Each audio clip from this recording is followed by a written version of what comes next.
20 seconds. 15 seconds.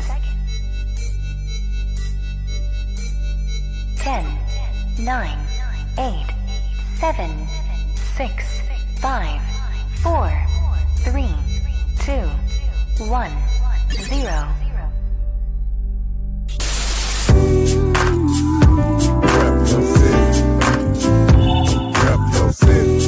Okay. Rep your city. Let me see the mic. Rep your city. Give me the mic. Rep your city. I got you. Rep your city. I'm gonna tell you now, man. Rep your city. It's time for us to go live, so rep your city. I really would appreciate if y'all roll with me. Feeling this music cause it makes me wanna step. And if you don't want it to, then you lying to yourself. Cause every time we party, we gon' have fun. I don't know about you, but I'ma rep where I'm from. Rep your city. Okay. Rep your city. Let me see the mic. Rep your city. Give me the mic. Rep your city.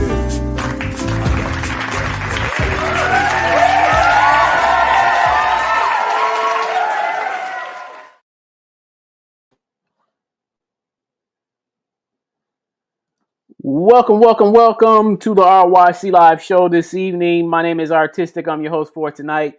And this is Rep Your City RYC Live Fresh Friday. And we are back once again with another episode.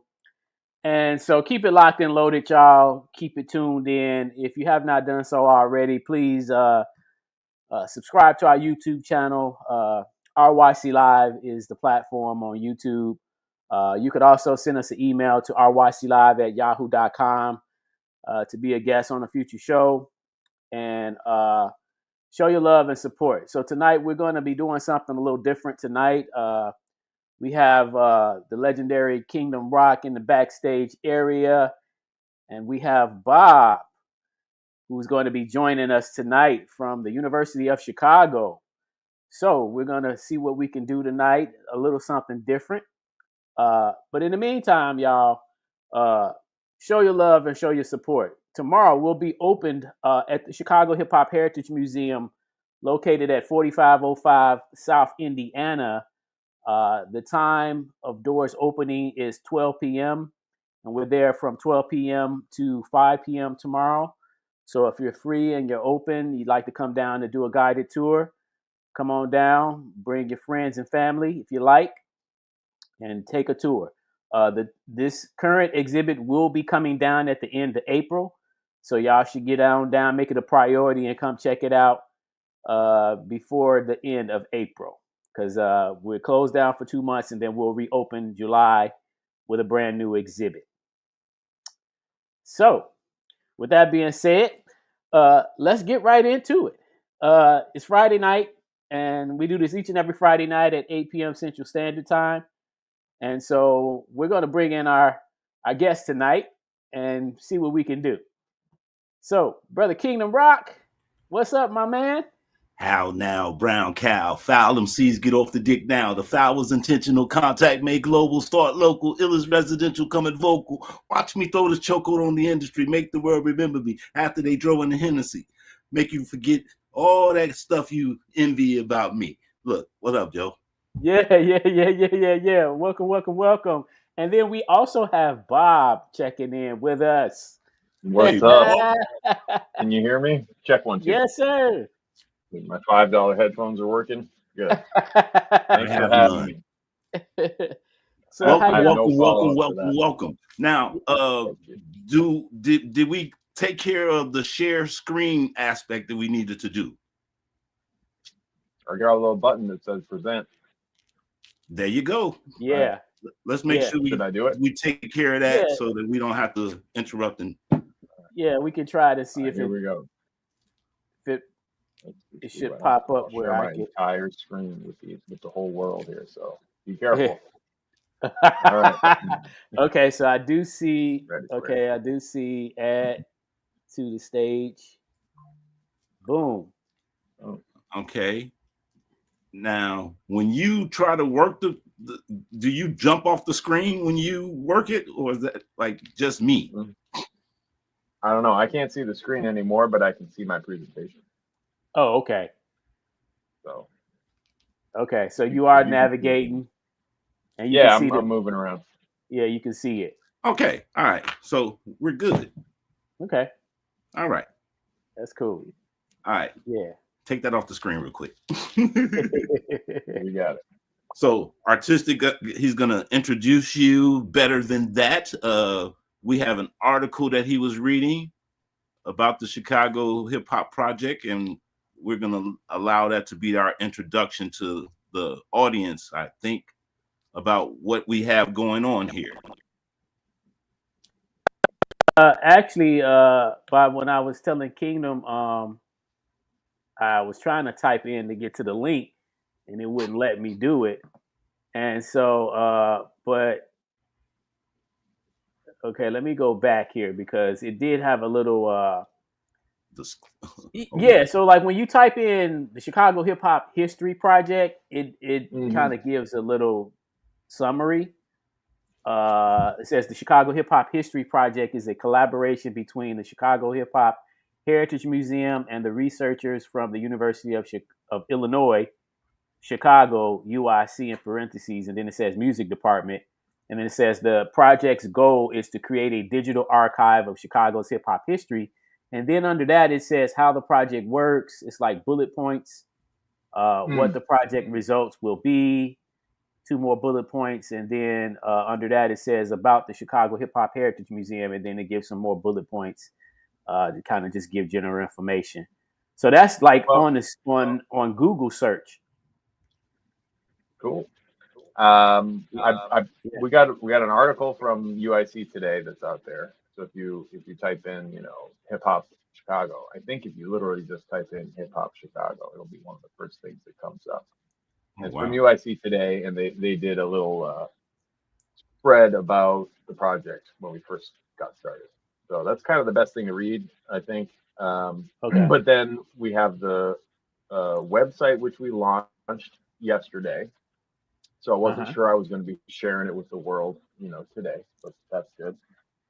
It's hip-hop.digital.uic.edu, and that's our permanent website. So it's hip-hop.digital.uic.edu, and there's one blog post up there, and that's the blog post. It basically talks about the project. So, okay. If you want, I can kind of explain the idea of it real quick. So, sure. I might as well, right? So it's a project that was funded by the university from an award for the creative arts, and that was in 2024. And the project is basically a digital humanities project using digital humanities tools.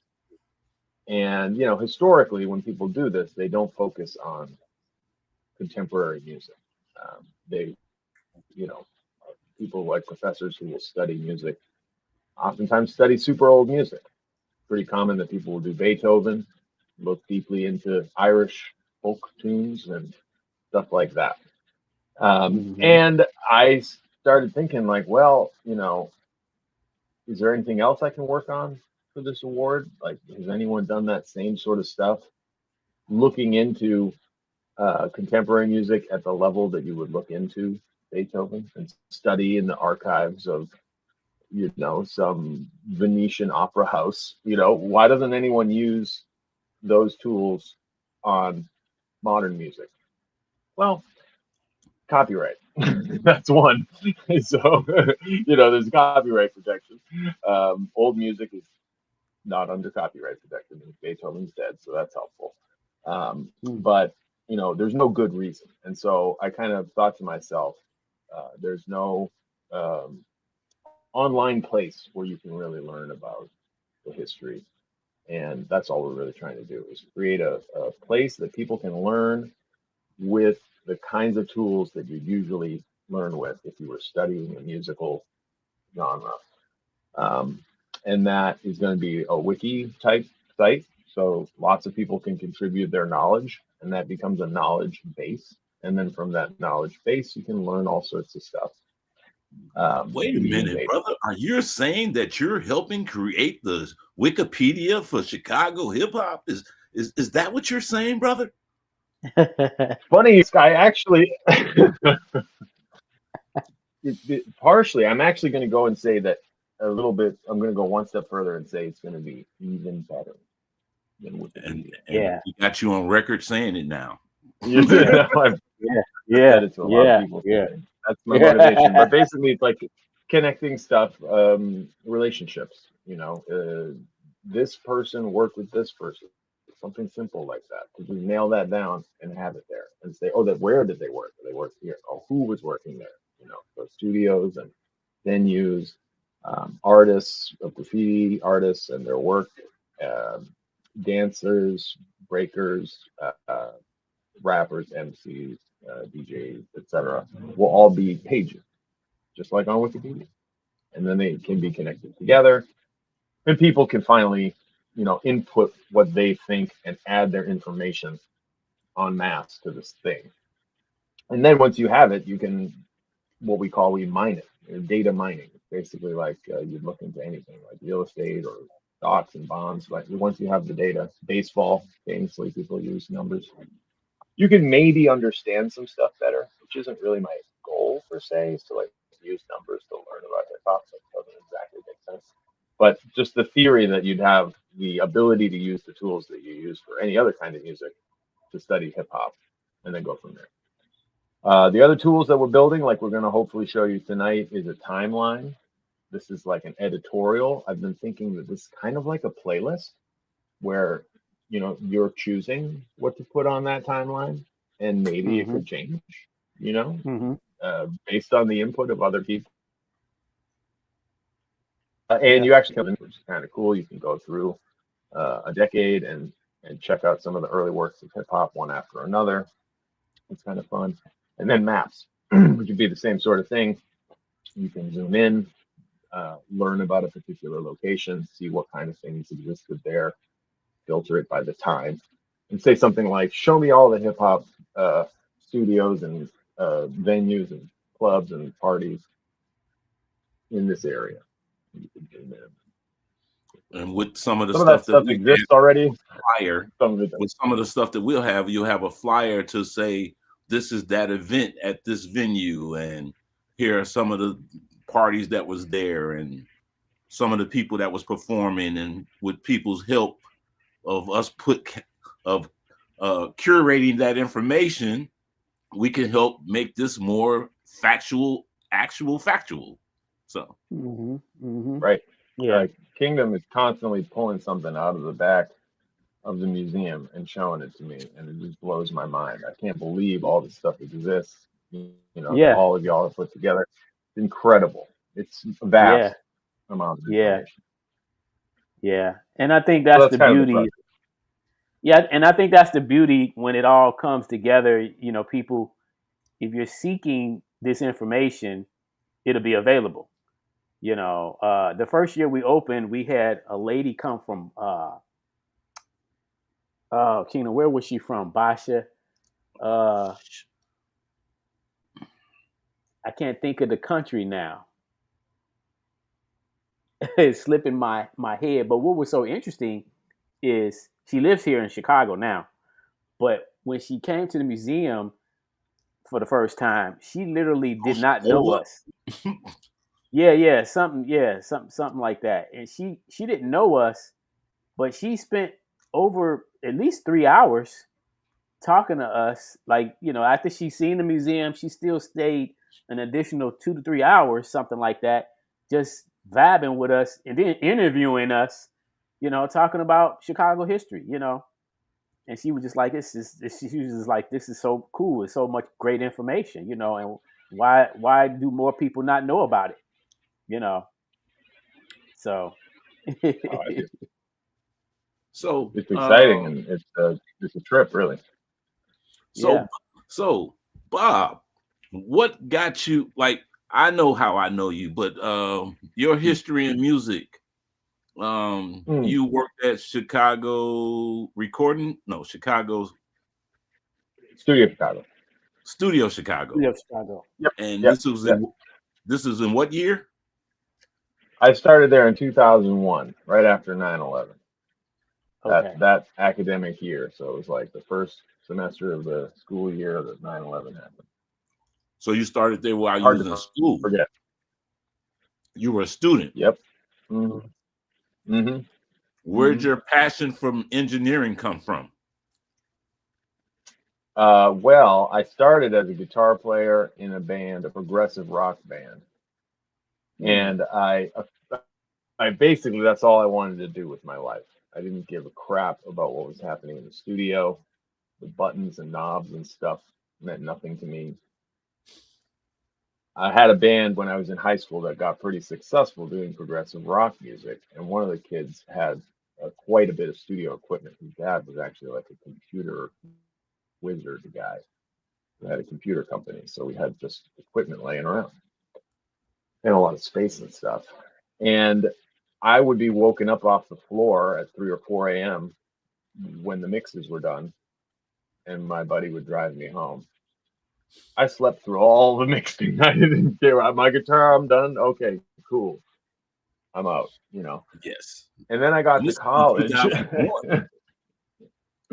Yeah, it was like we were using, you know, stuff that was really a lot, like the sound cards of the day. You had PCI slots that went in the computers, and you needed to have all the drivers, and it was really a lot of stuff to make a studio work back then.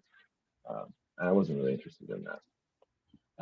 But then when I got to college and I majored as a guitar performance major, I realized that a lot of the people there were really, really pretty good. They practiced like 8 hours a day, some of those. Wow. Really, I mean, they were like down there in the dungeon, you know, and the level that they were playing at was kind of freaking me out. In my music classes, I was realizing I don't actually know that much about music like I thought I did, theoretically, right? So music theory was like, I didn't really know what I was doing. And I like took a step back and I was like, am I going to be a professional guitar player? Is that going to really happen? And, you know, what will it take for me? You know, well, I'll probably play 10 hours a day. That's it. That's what it is. You want to be as good as these guys. And so I switched. I switched to sound recording. Sound recording technology looked very good at that point. I was like, this is good. I'm still in the studio. I have a background in this. I've been in the studio. I know how to move the faders and stuff. And then I just luckily really, really liked it. Slowly over the course of my life, I've just become a total nerd. Hopeless techie, right? Like it was cool, I swear, initially for like a second. And then I went into the technology, and like that's my zone. That's what I like to do. It's basically like solving people's problems, you know, in the studio. Yeah. All the stuff is very connected, and there's a lot of stuff to make work together. And the artist comes in, and they just want to have this flowing experience, and I understand that because initially that's how I was as a musician. And so I became a recording engineer. And I got an internship at that studio at a very early age, which I consider to be a very big, you know, point of luck, really, for me. And then I was in the studio all the goddamn time, every day. They gave me the keys. I started cleaning the place. If the shower got nasty, I'd go to Menards and I'd spend the money out of the drawer to get paint if the place needed to be painted, and the boss loved me. It was like, wow, this guy, he gets it, you know. And it's because I had worked real jobs. I'm sorry to say. I had been a dishwasher and I had been a line cook and stuff like that. And I thought working in the studio was the easiest thing I'd ever done. I looked around at the rest of the interns and I thought, most of these kids have never worked before. They won't make it, you know, they won't last around here. Little by little, I became the manager. And then as the manager, I could book my own self to hopeless clients that, you know, God forbid I should ruin their music, you know. It's not like that. But in the beginning, you need to get in there. You need to, how are you going to get in the studio? And so people would call, and if I couldn't find an engineer, I would say, I'll do it. I got some backlash for that initially because I wasn't really that good. The boss like called me out a lot. It's like, you know, you shouldn't be doing sessions. Like, you don't know what you're doing. And then I kind tend of to got disagree. I mean, I remember having a client, Ava Sherry. It just popped into my head. That is the person who was my first recording client. I just remember her name. She had like a long career. And do you remember? You know her? I mean, I remember her name. Ava Sherry. She was the first person I ever got paid money to record. And she had, I guess the story was that she had dated David Bowie. I guess now that there's Wikipedia, that can be refuted. Or that she had some backup vocal appearances with John Lennon on some famous songs or something. So I was like freaked out. And I remember her saying, she's like, could you put like a delay on my voice, you know? So it echoes. And I'm like, how do you do that? You know, she's asking me to do something. You know, I was that green where I was like, maybe I can cut it. Maybe I can cut the track. And like, yeah, it was bad. Wow. It was bad. But she liked it. She liked the experience. She had a good session. She felt like it was fine. And it probably sounded not terrible. I don't know, you know, but I was in there and I was doing it. And then, you know, I think 15 years later, I started to get good at it. But it took a long time of you know, doing recordings over and over. And in the time that I've known you, I've been fortunate enough to reconnect you with brother Titan and brother Aj, also known as Big Nasty to some people. And me and your connection is a brother by the name of Lenny Hooks, who I used to manage when I managed a group named Mecca Soul and his group and Cosmic Waters. Soul was his group and Cosmic Waters was the group that I was managing. And Cosmic Waters was Shayla G, 1st and 15th at the time. I mean, now she's Shayla G of 1st and 15th with Lupe Fiasco. And again, she had early Kanye tracks, and Kanye was giving us Kanye gave us a damn Stevie Wonder sample. And I was like, bro, we can't get clearance for a damn Stevie Wonder sample. We broke. We trying to put out an independent project, man. Just give us something funky and fresh. What else you got? The Beatles? Why not? Right? Like, let's go for it. and the dude charged us $250 to come in just to track it. And we was like, bro, we did all that shit, man. All he did was, you know, Kanye's a entertainer when he's making the beat. And his performance is part of his per diem. This is how he earns his per diem, by performing for you while he makes the beat. Like, and so shout outs to Kanye. No disrespect to the brother, but that was one of my early experiences with him. And again, Lenny was one of my R&B artists when I had moved into the R&B realm, and this was late 90s kind of era that I was doing this. So shout out to Cosmic, Shayla G, shout out to Lenny Hooks. Thank you for the introduction. So you told Lenny what you needed, and Lenny said, hey, call Kingdom. What happened? Oh, number one. Yeah. I mean, I called Lenny and I was like, well, I'm narrowing down my idea to like doing a hip hop history project. So the first person I thought of was you, because, you know, Lenny still has a very successful studio business and there's lots of big artists in there all the time. So I figured Lenny might not know himself, but I would assume he was the first person I thought, like, who do I need to talk to, right? Is it someone who works for the city? Is there already somebody doing this? Has, you know, and he was like, well, the best person you could possibly talk to would definitely be King. You know, thank you, Lenny. Hip Hop Museum.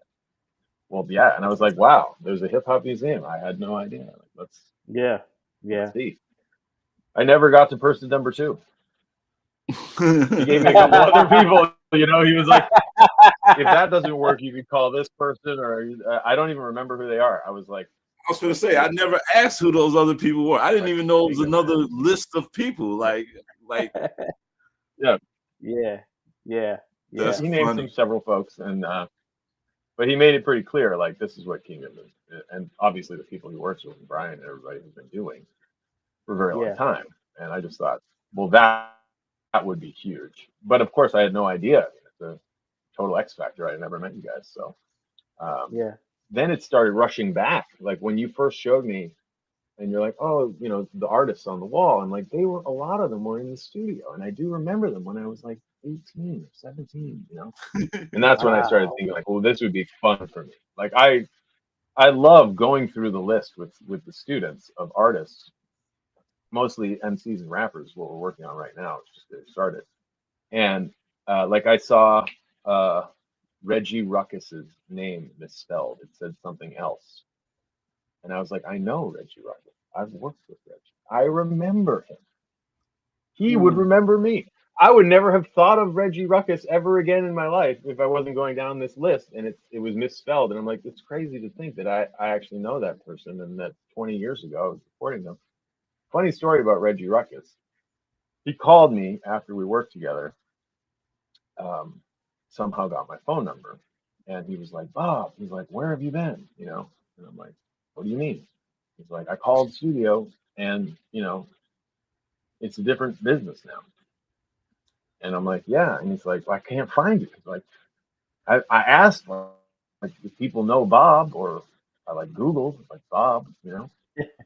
And I realized, like, Bob is a terrible name if I'm going to make it in this business, because the studio closed and nobody had my phone number. So how could these people get in touch with me? I lost tons of connections, you know, and he was one of the people that did track me down. But he explained to me, he's like, once Studio Chicago closed or sold to somebody else, like, we can't get in touch with those engineers anymore. I did basically live there. I had like a cot in the back room where we would burn the DVDs. And you could damn near find me there at any moment, right? If you called, I would do whatever you needed me to do. And so that's when I started using my full name. I would say DeFazio, you know, when I'm talking to you, because I'm like, I want you to be able to find me on the internet someday, you know, as a sales matter. And so just like the names and stuff, you know, really interests me quite a bit about this project. It's cool. Yeah. Just to say that it's all very interesting. Well, that's cool. I got a story about Lenny, because I used to manage Lenny, and Lenny was a singer. And this gives me, anytime I get the opportunity to say K-Tone's name, I'm going to take that opportunity. And so K-Tone was our producer at our studio and our engineer. And this is before there was a such thing as auto-tunes. I love Lenny to death. Lenny heart was everywhere in it. He gave his heart every time he tried to sing. I did say try. Like Trent, he was a good choir director. He could lead the chorus. He conducts, he writes, he arranges, composes. He does all that. He got a memory like a hawk, and he can pull up chords and riffs and melodies from back 1920 all the way back to 2025. This is Lenny Hook. But sometimes he couldn't get that extra note. K-Tone didn't have auto tunes, but K-Tone was the closest thing to it. And we kept working whatever K-Tone was doing to get him to sound good. And it was at the point I was like, bro, no disrespect, man. I love you, but I think you should invest in writing this song book. I think you should go ahead because he was already the songwriter for the group. And I think he had over 200 songs at the time. And I was like, man, just make a song book out of your best 100 and give it to us and let us try to push it that way. And he was like, I want to sing. And he kind of felt like we dissed him. And then he went off and found this guy named Kevin Shine, and Kevin Shine told him the same thing. And he listened to Kevin Shine and started writing. And now he's a famous songwriter. I don't know his catalog, but I know he's up there and has been there for a while. So salutes to Lenny Hooks. Rest in peace to K-Tone. I miss him. And yeah. So, Wow. Yeah. so Lenny Hooks is who introduced Bob to us, and that's Yep. that's planting seeds many moons ago, leading to fruits today. It's Nice. crazy. Blows Yes. my That's mind. nice. And you know, that just made me realize that, you know, in regard to this project, the fact that we have, obviously, Bob, you've seen the memorial wall we have. So we have all those legends who now no longer has a voice. And so, you know, we want to make that more interactive other than just looking at an image. But like, you know, with the transcribing, telling the background stories or whatever, what these people did. So in other words, when somebody come up there, if they don't know Shabba-Doo and his works, they can now watch a video or listen to an audio. You know what I'm saying? Because he do have stuff that's accessible for you to, you know, performances and stuff Right. like that. But, you know, even some of the other people that just have music, you know, like listen to some of these people. Like we caught up with another old school legend here from Chicago named MC Precious, right? But you couldn't like type her name in and find any of her music or even find her for that matter just on the internet, you know. And so I was telling her like you got to get your music. So we now have her cassette that you know with 2 of her songs on there.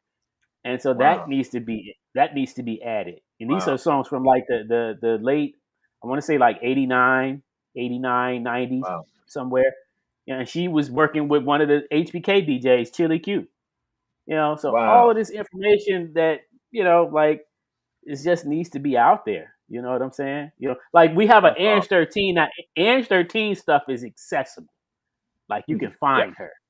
You know what I'm saying? And I mean, Shabba-Doo has a good Wikipedia page. Some people do, you know, and I think that's great. That can be, you just link to it. You know, there's no need to recreate a lot of the stuff that's out there. But we're gonna fill some of them holes. Yeah, absolutely. The video is a big component. I think the timeline thing has kind of blown my mind in terms of like, since we're promoting it right now, it's fun. It's like historically fun to go through and listen because it's kind of like a playlist. You get to hear I like the sequence that it works. Like you know, like by the year. Like I like that. Yeah. Because that helps tell the story better. You know what I'm saying? When that's you can go much from harder. song, Yeah, it is because like it's just like we put together lists all the time. Like we have some HBK shirts that one of our homies did, right? With a list of legends on there, but it's not in alphabetical order, so it's a little hard to find with it not being in sequence. You know, so the stories that, you know, that timeline working like that by the year is definitely helpful. You know, you already know. We could have timelines for different like decades or genres, or even individual artists. It could go on and on. It's really endless amount of stuff. Sales. Yeah. Well, let's do this. Let's take a quick commercial break, and when we come back, let's get into that because you know, I would love for the viewers to see it. But we're gonna take a quick commercial break, and we'll be right back. You're watching the RYC Live Show. If you want to see them, make sure they see you. Local to Global is a full-service film, video production, and marketing company that emphasizes on high-quality, brand-focused content to boost brand awareness through marketing, advertising, and broadcast media. Everyone has a story. Let us tell yours. We are Local to Global Production.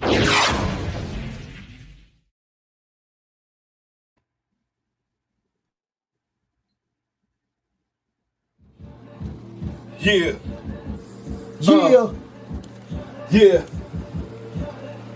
Y'all feeling that Chicago? Yeah. All right. Yeah. Y'all claiming Chirac, but it's Chi-Town. Windy City, my town. Born and raised on the south side. As a kid, I played outside. Played in the park, played with the neighbors. Played against the ops, boxed the haters. Played plenty sports on many courts. Shots fired, all net scored. Live another day just to do it again. Walk around the block with a few of the friends. We had no worries. Have mercy. Cut the beef, cold turkey. Now shorties want to run around so thirsty. Hancock, but don't know Herbie. Now John Dirty, it's now John Doe. And bodies keep falling like snow flurries. So here's a clue to you cluck plans. The modern day KKK. day. Kids killing kids. Every day sprayed. White sheets on that layaway. So you gotta respect those who paid the way and made a way for you to later say there's a greater way, but you pay to play. When you take them shots and fade away. I came to say ceasefire, y'all killing children. Stop the killing. It's a shame to say y'all keep firing, they building prison. Y'all see them. And the lames who say keep quiet cause they tired of listening. Stop talking to me, I'm the man. same today when the heat rise, their lives are victim. Call me Mr. Club Banger. But don't get it twisted, slugs in the banger. And I keep it in the crib just in case, gotta put it in the mug of a stranger. And I'm just saying, the smile on my face don't mean I'm playing. Shot town, shot back. You can call it what you want, but I won't shot back. Yeah. Shy back. Yeah. Shy back. Doing it live for you right here on WHPK 88.5. Back. Yeah. Shy. Come on, y'all. Back. Yeah. Shy. Back. We want that shy. Yeah. Back. Shy. Yeah. Back. Yeah. Shy. Come on, y'all. Back. Yeah. Shy. What we want. Back. We want that shy. Yeah. Back. Come on. Shy. Yeah. Back. Yeah. Shy. Back. Yeah. Shy. Yeah. Back. We want that shy. We ain't glorifying the shot rack, y'all. We want shot back. That's what it is. This is Kay Ill from WHPK 88.5 FM Chicago, and I'm here with Artistic and Kingdom Rock, holding it down at Chicago Hip Hop Heritage Museum, 45th in Indiana. Cold Kicking It Live, Chicago. Welcome back to the RYC Live show. Man, Floyd, every time I see K.Ill and he say that, man, it take me back to 85, man. Cold Kicking It Live. And he's still the same dude, boy. Like, man, yeah. So, get off to K.Ill. Yes. He's our Don Cornelius. He's the guy that put us on the show first. Yes. And that was just a little short clip of him when he was here in Chicago visiting us at the museum. And that was the Legends of Chicago Hip Hop doing shot back at WHBK when we was on our Stop the Violence project. Awesome. Yeah. That was Mr. Club Banker and Fuck You Mean. He's an internet sensation, if y'all know. If you want to know what the weather is and you want to know what's happening in the city, you go on Twitter or TikTok and you find FUKUMEEN, and you'll know what I mean when you find Fuck You Mean. You know what I mean? So let's see how this, I'm excited for some of these viewers to get a glimpse of this interactive timeline. Shall we call it that? Sounds about right to me. Hopefully, as long as it works, then it's interactive. So I'll put it up here. Okay. One more time, like we did before. So as Brian Gorman, our partner, would say, this is just a look-see. Mm-hmm. Yep. Definitely a look-see. I had no idea I was going to show this to anybody in the next short while at all. So. Hey, you made me get in front of them people and talk about it today at UIC, and I'm putting you on the spot now. I know, yeah, you really did. It's at 8 p.m. I was like, okay. Had my ass out there crying and everything in front of the kids, but it's early. I know. But you said you wanted to help promote the timeline, and I thought, oh my gosh, of course, that's music to my ears. I did it. I don't know what's on my spirit, but it had my soul crying. But I got fed today, but you know. Yeah, that was Yas. What was that? The head of the that you were interviewing. Yeah, that was the head of theater. His name is Yasin. He's a phenomenal actor. I can't think of his resume off the top of my head, but he's an award-winning, brilliant actor. So I'm really glad that you got to sit down with him and that you were moved to tears. I wish I was there for that. Some serious stuff. Yeah. That's why y'all should get videos in the auditorium. Yeah, I know. Right? Got to get a school of video to go along with music and theater. Yeah. or at least a video camera. For the convocations, yeah. Yeah. I mean, For sure. they really enjoyed you guys coming down today. I do want to say thank you because that happened just earlier today, and it really went over well. It's been in a lot of them. Appreciate that. We really felt special. we felt appreciated, and when I walked in, like Dado,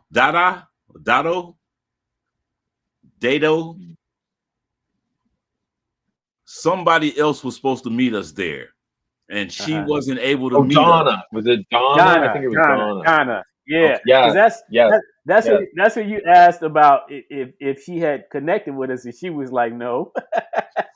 Yeah, I went to her office and I was like, just looking to see if you guys were okay when I got out of class, and she's like, oh no, I don't know, who you're talking about. Yeah. I was like, oh, where are they? Like, And so and I found you in the lecture hall doing a lecture. when we walked around, we was looking, and it was like we're old as hell walking around all them college students and shit. And the only other oldest person I saw in the hallway looked, and he was like, hey, I think they're going to where I'm going. And then he walked up and he was like, are you Kingdom? And I was like, yeah. And he was like, hey, I'm Donna. She couldn't make it. And I was like, okay, so I get the head instead of the assistant. Like, hey, appreciate there it. you go. There you go. Yeah. And then he spilled off my autobiography, and he was talking about the articles he had did his research on, and what magazine and what this, and I was like, damn, bro, like, thank you. Like, you got me already. Like, I'm damn near crying that you just took the time to know that about me. Like, hey. Oh, that's so sweet. Yeah, that's so sweet. I'm really glad to hear that. So he had me set up. He had me set up for the day right there. Like before I cried like a good boy. It was like you was in church and you was opening your soul, bro. Wow. Yeah. Wow. Yeah. Okay. Yeah. Gotta give credit to the theater department. They know what they're doing. Yeah. They know how to pull the Now, before we go crazy, there's the reason that we were speaking to the theater group is because they have a play coming up. Yeah. A play called She Came from the Bronx, a hip-hop experience, starting February the 22nd and ends on March the 1st of 2025. And there's shows on the 22nd at 7:30, the 23rd at 2. Yeah, so it's different times for the shows. Most of them are in between 2 o'clock in the afternoon and 7:30. I guess that depends on what days, but it's called She Came from the Bronx. It's a hip hop experience, and it's done by the Q Collective, the Q Brothers Collective, and directed by Joe Q and Jackson Dorian. So we were there to meet them and talk to them about Chicago hip hop and our experience as they get ready for their play on the 22nd. And so I just wanted to get that out there. That's going on at UIC's theater department, 1044 West Harrison. And when I tell you about Harrison, it can lead us right into 1888. So remix.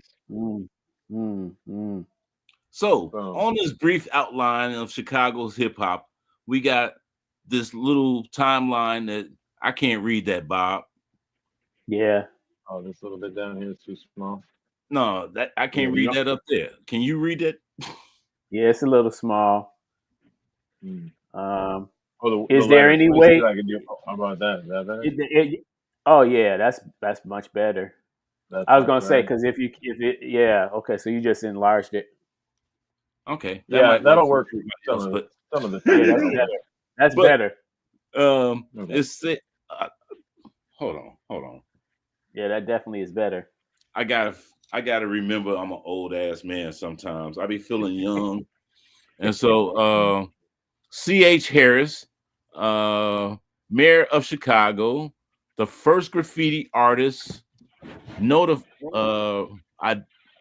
it says? Identify. We need to do a little editing here, so this is not going well. But I think what it's meant to say was that he would be the first prominent graffiti artist from Chicago. Okay. Who inscribed his name on Khufu's great pyramid piece.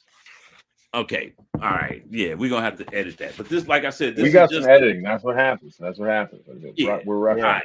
But again, this is C.W. Harris, and he was the mayor of Chicago. But in his travels as a youth, he went to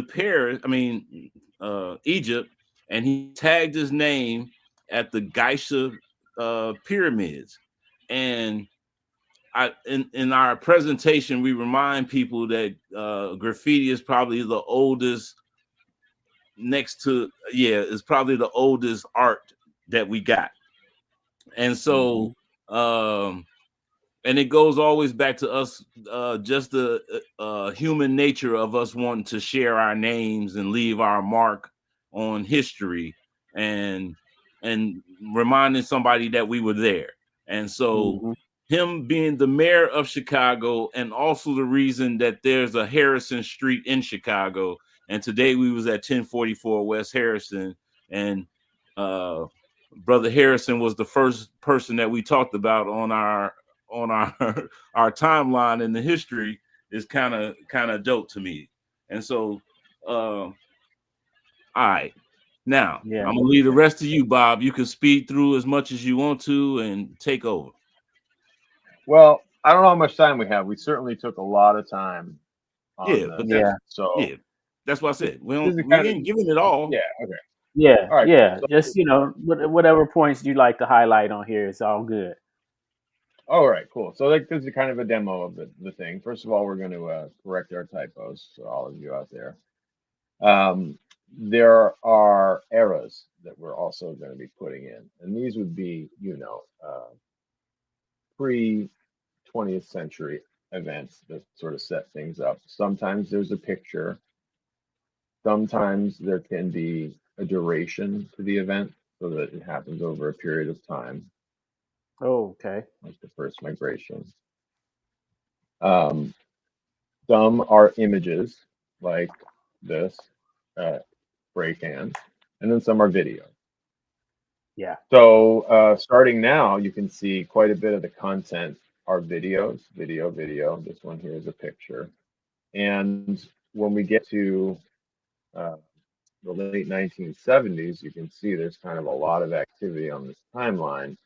And these are going to be mostly clips of artists talking about their records and the use of their records, like the famous sampling of Captain Sky and Super Sperm. And once we get here to 1980, we're looking at a lot of records that came out from Chicago in this early period of Chicago hip hop. And I just think it's really exciting to play through these records one after another. So, of course, not being a historian. Play a little bit of Dr. Groove just so I can say his name tonight. No, that's Casper. I don't know if yeah, let's see if it comes through.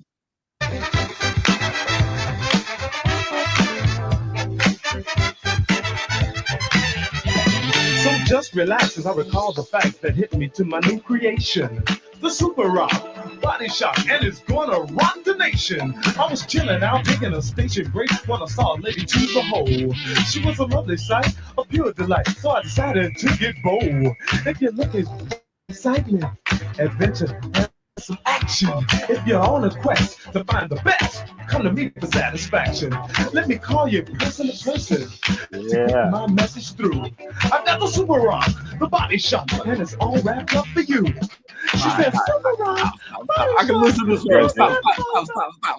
You know, Bob, this really sounded really, obviously the quality is not the best on the internet just because of the connection.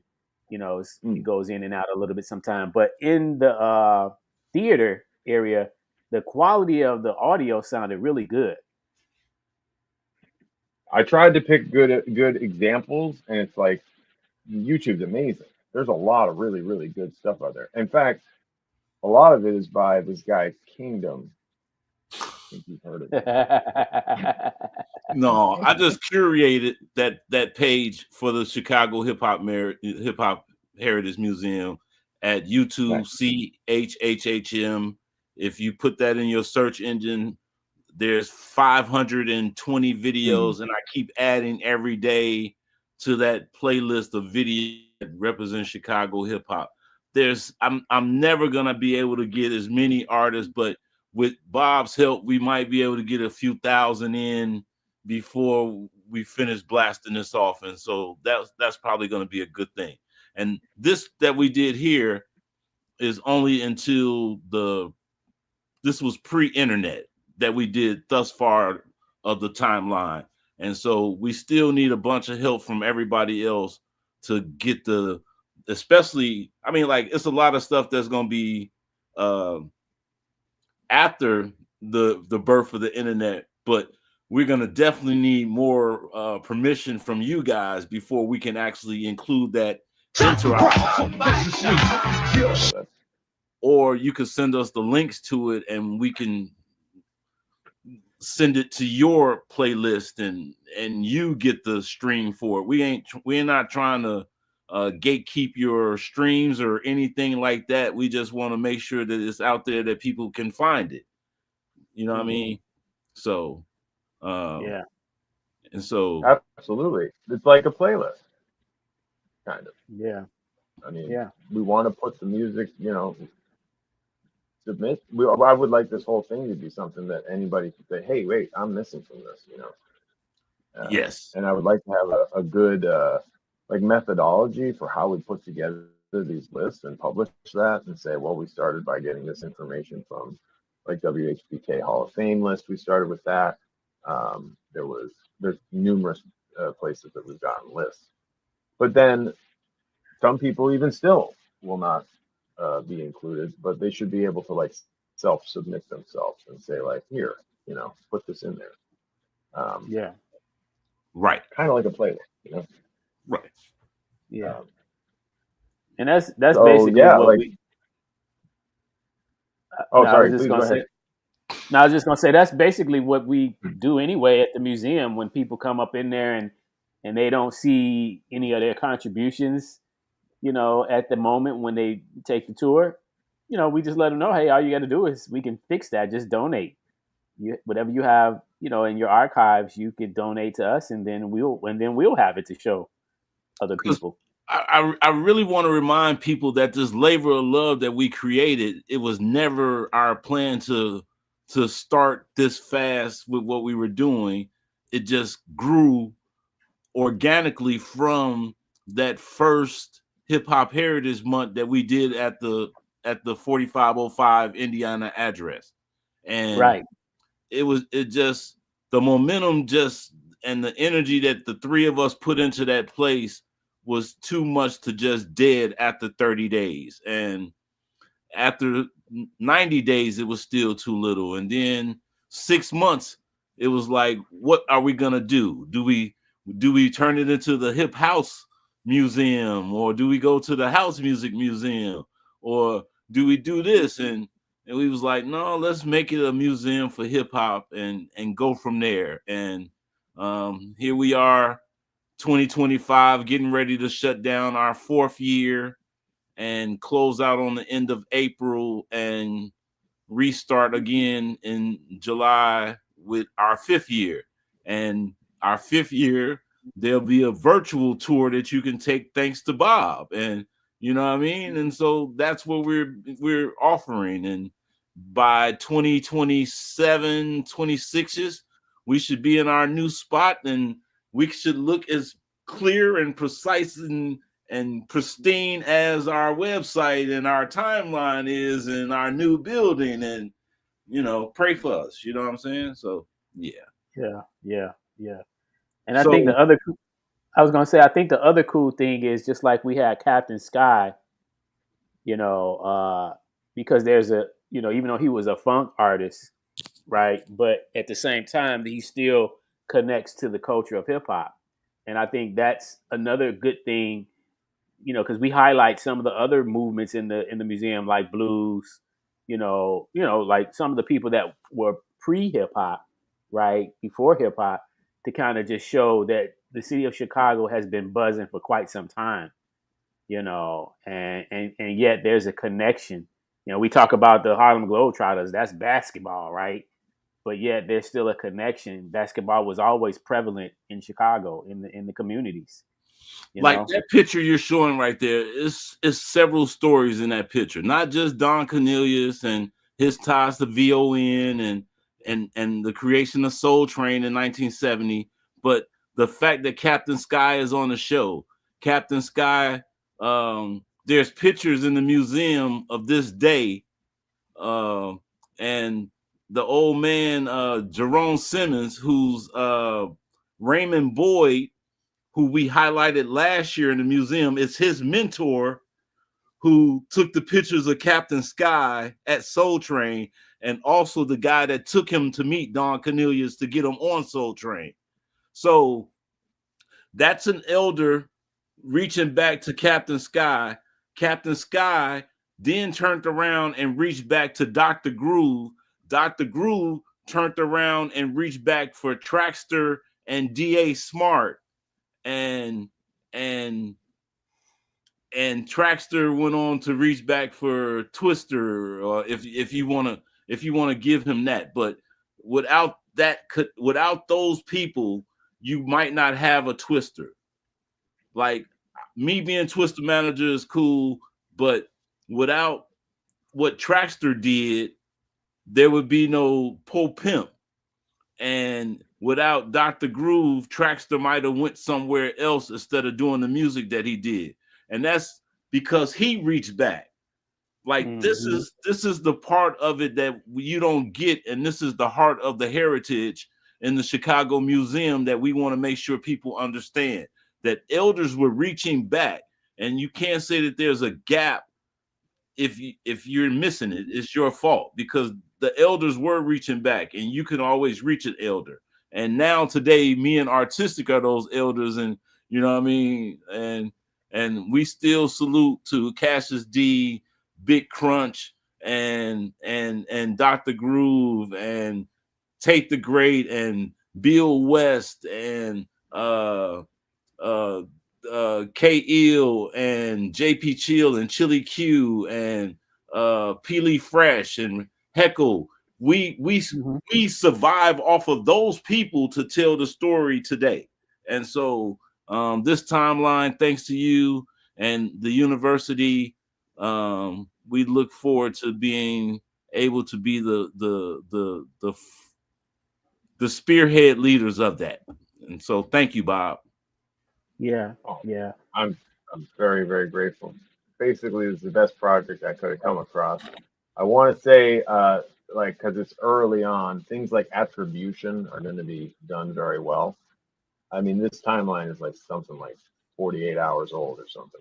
So in terms of citations and who said what, that's going to really tighten up, and each slide will have a lot better facts and sources. Right now, it was, I really wanted to do something special for your presentation at school today. And I just had a personal feeling of, I don't want to use slides anymore, So that's why some of this stuff was kind of rushed into existence with some cuts and pastes that are not the right places. I just really wanted to have a nice visual for your talk. But thank you. I'm so grateful. You're welcome. We appreciate this partnership, brother. Yeah. Definitely. You so much. Definitely. I'll show off one tiny piece more before we go, because I know we're out of time. But this is also very early on, but I want people to know, because maybe they're watching this in the future and they could go to this wiki here, and that will take you to an actual Wikipedia that is essentially empty at the moment, and we are going to fill it right on up. Of course, it's not going to work. Here it comes. Just a little slow, and okay, there we go. Chicago Hip Hop History Project Wiki. It's empty right now because we haven't filled it up yet. But Yeah, share the page. In the future, you know, Art, you sharing it? I just stopped it one more time, but I'll put it back on there. My bad. Yeah, it didn't show up. Yeah, it didn't show up. Cool. So, yeah, here we go. This one here. Oh, okay. There we go. See that? It's our same page here, hiphopdigitaluic.edu, and it's just /wiki. And there's a button right there. The early address for it. Yeah, exactly. So there is this thing. It's brand new, just a couple days old, literally. And when you come here in the future, if you stumble across this video or whatever, and you want to add your thoughts, that's the whole point. You would make an account. You could edit something. You could say, I submit a change to the record. And then there would be people who administrate it, obviously, mostly you, and potentially students if there's some easy stuff to do. And that would be like a process, that there's a community, you know, because online is really good with that kind of community, like a technical community, like who said what when, and this was edited by this person, and then it was changed. It's not just a website, it's a wiki, which means there's a record of every change that has been made to every page. And this allows you to do annotations too, right? People to know that. This allows you can annotate. In the future, I have to build that out. Lyrics is another like hurdle for the future. We're not really there yet, but I would love to have a lyrics project. Legal issues, copyright issues associated with that. As long as you can get around those, I'd love to have a big repository of lyrics and other data. Metadata is very interesting. Like anything on the CD, anything that used to come with the tape, any information like in the liner notes and stuff, would hopefully get reflected there so that it's there. You know, at least the information is there. It's never going to be as cool as the tape, obviously, and it's just numbers and letters and stuff. It doesn't play music, but it's good to have them there. And I'm just excited to see if people really want to contribute to it. And I'm the tech department, so if they don't, it'll just be us telling our story. I assume people are going to be interested, but even if it's just us, I'm fine with it. I've been enjoying every minute of it. Yes, so that's cool. We're giving y'all a chance, y'all. We're giving you a chance to include yourselves and not hog it off for ourselves and say that it's all about us. You know, that's what y'all blamed us to do. That's what you said we was doing anyway. But we're showing you that I didn't see me in one clip so far. Did you see you, Art? Right. Okay. All right. I, you know what I'm saying? I just wanted to show people, but we working, y'all. So help us out, man. On this timeline, if you come to if are other people allowed to come to this timeline, or is it not? Yep, public, totally public. Yes, totally public. Yep. And so there's mistakes that you'll find because a lot of this we snatched off of the Galapagos 4 project off the website from Galapagos 4. So I'm giving you your credit, guys. Again, we tell Bob all the time that this is a continuation of a work that was started by people, a collective of us many, many moons ago. The Galapagos article was also the article that was in Herb magazine and Velocity magazine that was curated by Kevin Beecham. And he did this by interviewing people in Chicago hip hop, such as myself, Super LP, Artistic, some of the graffiti writers, a lot of the Northsiders, blah, blah, blah, blah, blah, blah, blah. if you go to Galapagos, it's still up there somewhere, but it was 2003. We've started since the Chicago Hip Hop Heritage Month. We've been trying to gather information since then, and when 2021 came, we did what we did, and we got what we got here now. And so I thank y'all for all y'all effort and y'all support thus far. If y'all want to donate to the Chicago Hip Hop Heritage Museum, go to the website, www.chhhm.com. If you want to donate to RYC Live, your Cash App is what? RYC Live. So that's my part of the hosting. I'm done. It's back to Artistic to do his closeout. Bob, I thank you again. I'm humbled every time, and I appreciate you today. And we got to find about this bug that y'all put on my computer at the school, man. Uh-oh. Did you see Really? Did you see? I'll send it to you. Bob. I was trying to, like I told you, I was trying to get on. It wouldn't let me get on that link. So we'll see. Like you said, maybe it just doesn't work on all computers, but we'll see. Look at your phone. He sent you a screenshot. I'm gonna send it to you as soon as we close out. I screenshot it, so I gotta pull it up on my computer and send it to you. Oh, okay. I just want you to see what they say y'all trying to do to us. Y'all hit us with some spyware. See, I can't say I'm the tech department and then not help you out when you have a technical problem. We'll find out why. Well, if there's a bug that you got at UIC, of course, we're fully insured against bugs. Okay, that's cool. Could be your lucky day, depending. You never know. All right, y'all. So listen, we're back at the museum tomorrow, 12 o'clock. Anyone who wants to come down and do a tour, come on down. I'm there on Wednesdays, 12 to 5.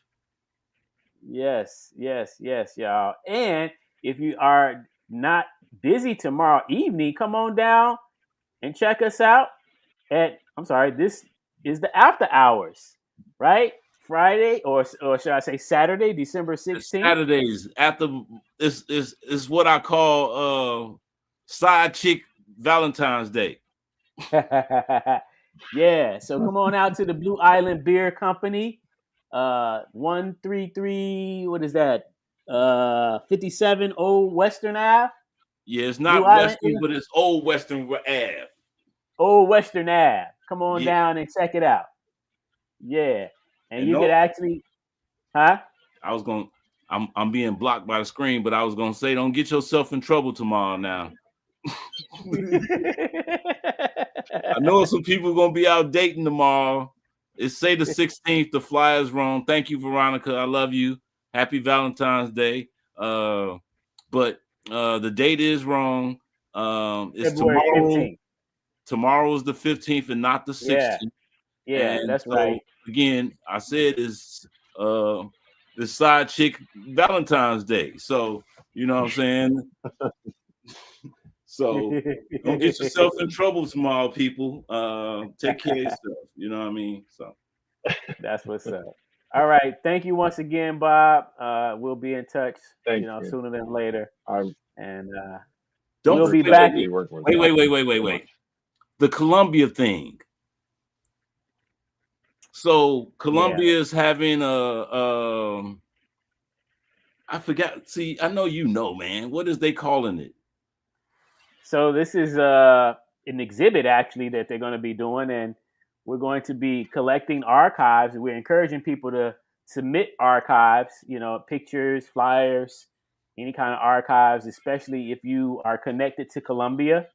You know what I'm saying? You can share whatever history in connection to Columbia, because we're going to be doing a 4-year exhibit there. So it's going to be pretty interesting, so we got to get ready for that. We're working at the Chicago Hip Hop Heritage Museum. We're working here. We're working all over the place, wherever we get the opportunities. I mean, like people we working, we need help, man. If y'all want to volunteer, y'all ain't always got to send money. Y'all could come volunteer. We got the thing at Columbia that y'all can come to. That's the last Saturday it's the last Thursday of the month at Columbia. This Thursday, Friday, and Saturday at Columbia. It's a 3-day event where they're asking people to come in and sign agreements to loan, donate, whatever it is to Columbia College to help tell Columbia's hip hop history. Yes. And how important that is. And a lot of us got our start at Columbia for our hip hop history. And so, you know who you are. Did you want to show the video? No.